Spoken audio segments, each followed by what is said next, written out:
സർവീസിലെ വലിയ കസേരകളൊന്നും എനിക്ക് ഈ സർവീസിൽ ലഭിച്ചില്ല. ഞാൻ പോലീസ് ചീഫായില്ല.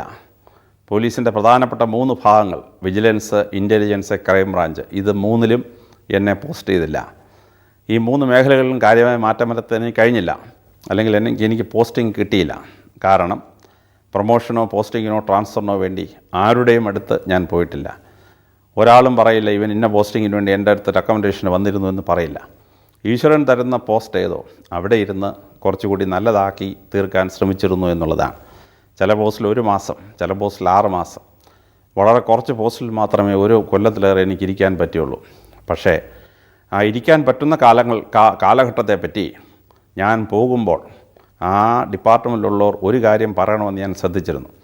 അത് ഡ്രൈഡനെ പറ്റി, ഡ്രൈഡൻ മരിച്ച ശേഷം അദ്ദേഹത്തിൻ്റെ ഏറ്റവും പ്രസിദ്ധമായ ചരമപ്രസംഗം ചെയ്ത കവി പറഞ്ഞൊരു വാചകമാണ്. He found English literature as bricks but he left it as marbles. ഇഷ്ടിയ കഷ്ണങ്ങളായി കണ്ട ഇംഗ്ലീഷ് സാഹിത്യത്തെ ഒരു മാർബിൾ കഷ്ണമാക്കി അവശേഷിച്ചിട്ട് ഇയാൾ പോയി എന്ന് ഡ്രൈഡനെ പറ്റി പറഞ്ഞതുപോലെ ഞാനിരുന്ന കസേര 1 മാസമായിരിക്കാം, 6 മാസമായിരിക്കാം, അവിടെ എന്തെങ്കിലും ഒരു നല്ല കാര്യം ചെയ്തുവെന്ന് ആ പോസ്റ്റിലിരുന്നപ്പോൾ ആളുകൾ പറയണമെന്ന് ഞാൻ ആഗ്രഹിച്ചിരുന്നു.